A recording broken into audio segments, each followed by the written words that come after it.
What's up, everybody? Welcome back. Hope everybody's having a great day or night whenever you're watching this. I know most Philadelphia 76ers fans are not in a great mood right now, and I'm not even a fan of the team, but I am pissed off with that performance, and I got two major reasons. And before I get into them, if you're new to the channel, please subscribe, and if you enjoy this kind of hateful content, please like the video. I really appreciate it. But let's talk about firing Doc Rivers, because Jesus Christ, my dude, Jesus Christ.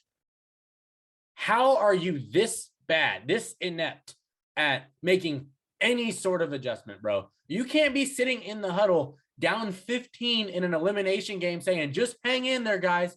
Just hang in there. That shit don't do anything.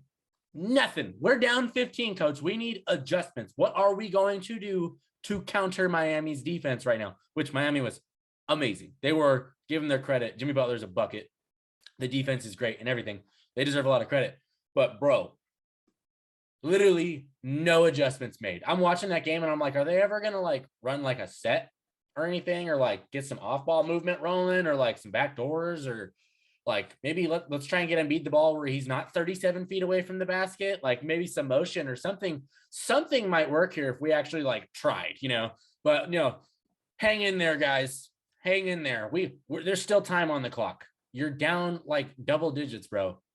Hang in there is not the method. You need to make adjustments. And he did this in every single loss in this postseason. Hang in there. Like, you can hand him a clipboard. That crap would have been dry. Like, you wouldn't even need an eraser for it, because you're not putting anything important on there. Like, bro, your title win that you got was 14 years ago, and you got carried by a big four. You got carried. There was literally audio in the 2010 finals with the Lakers and the Celtics of Phil Jackson saying, don't worry, guys, their coach is going to blow it. And what do you know? Their coach probably screwed them over in that series too, even though I'm a Laker fan, and I'm very thankful for that.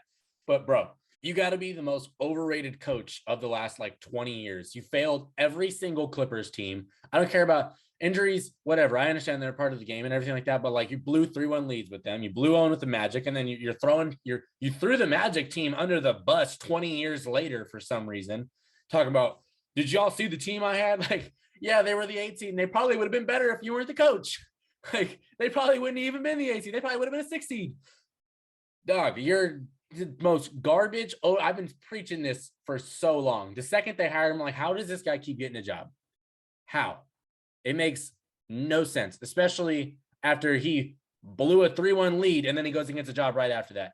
Talking about Tyronn Lue was sitting right next to me. He ain't going to be any better. And then Tyronn Lue is literally one of the best coaches in the entire freaking league that's making adjustments all the time. Clippers have had one of the most injury-riddled teams in the past 2 years, and they were out there fighting in the Western Conference Finals last year, and they were close to the playoffs this year, and probably would have made it if Paul George doesn't get COVID the day of the play-in game. But no, let's talk about hang in there, guys. No. If I'm the GM, and this is an overreaction for sure, but Daryl Morey didn't hire that guy, so I'm on full belief he's getting canned. He's got to go. There's no way you run this back with him. But he should have been the first coach to get futured endeavored with 5 minutes left in the game.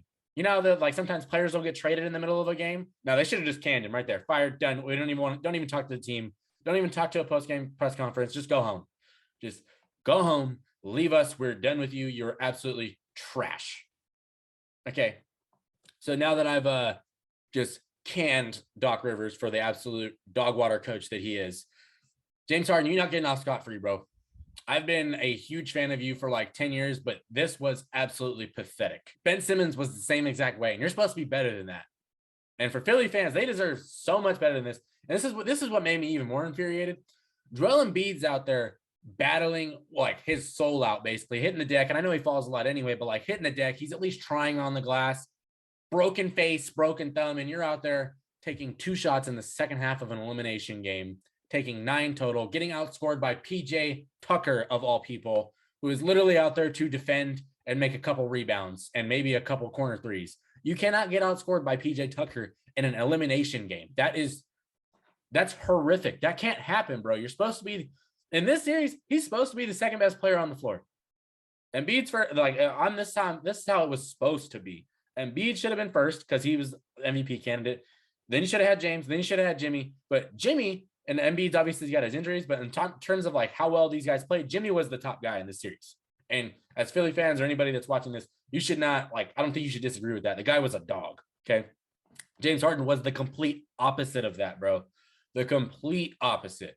I know that Miami's defense is trying to make sure that he can't drive and everything like that, but you have Tyrese Maxey out there, you have shooters, the lanes are gonna be there. And that's why I'm getting back to the coaching and stuff. It's why are you not running any sort of there's no creativity in the offense? And I think this team they really have 4 really nice scorers.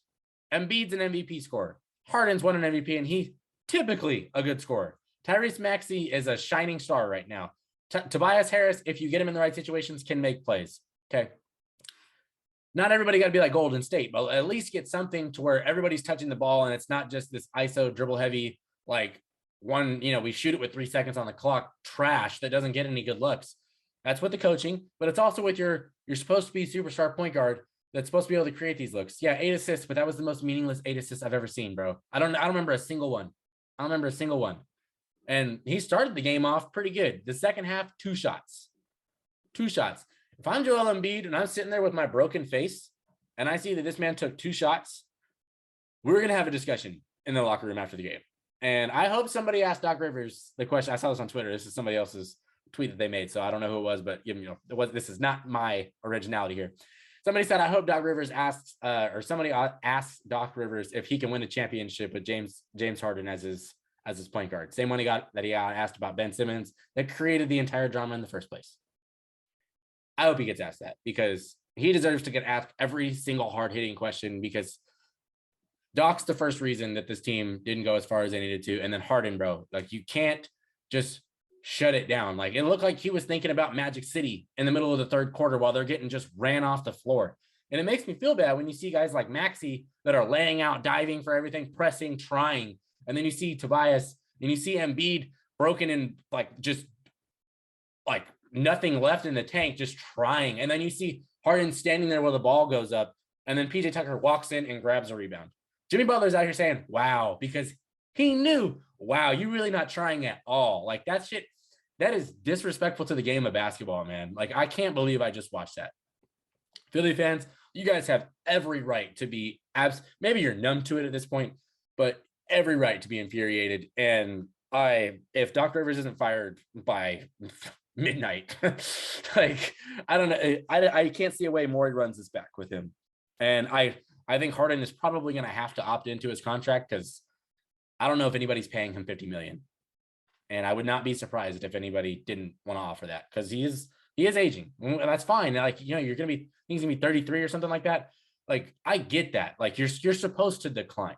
And I get that. But your effort, your skill might decline, but your effort should never be the thing that declines. You should always be kind of at least mentally locked in an elimination game, especially. Joel Embiid, you get absolutely no slander, nothing from me. All you did this postseason was earn all of my respect, and I love the effort. At least he emptied the clip. Tyrese Maxey emptied the clip, and they gave it their all. Shake Milton, he should have had more minutes. The dude wasn't even playing in the beginning of the series for some reason. I don't understand what their coaching thought process is. Honestly, there's probably no thought process going on up there. But Embiid, you get nothing but love for me. I feel so bad for you right now and a couple other guys on that team because this was just, it's they were just set up to fail. And I just don't like that. I don't like that because I love seeing guys that are battling through everything that they have, everything they're dealing with, not giving themselves excuses. They're trying as hard as they can. And yeah, sometimes you're going to fall short, but as long as you fall short trying, you'll have my respect. Certain player on this team right now, and I've loved him for 10 years. I don't know where my respect for you where it's at right now. This is an immediate reaction, so maybe I'll sleep it over and I won't be nearly as pissed off at this. But you just, man, 2 shots, whatever.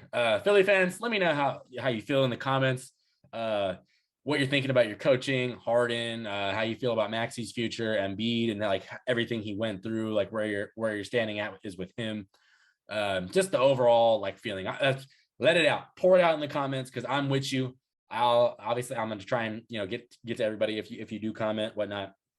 Or if you completely disagree with me and you think that it's on other players and Doc doesn't deserve blame or Harden doesn't deserve blame. I don't know what you're watching, but at least explain it. And maybe like I'll try and follow your line of logic. That's always what I do. But yeah, 2 shots, bro. Well, if you want to interact with me on Twitter and see me calling out Doc for being the garbage coach that he's been for the last 14 years and for the better part of 20, I'll put my Twitter like right here.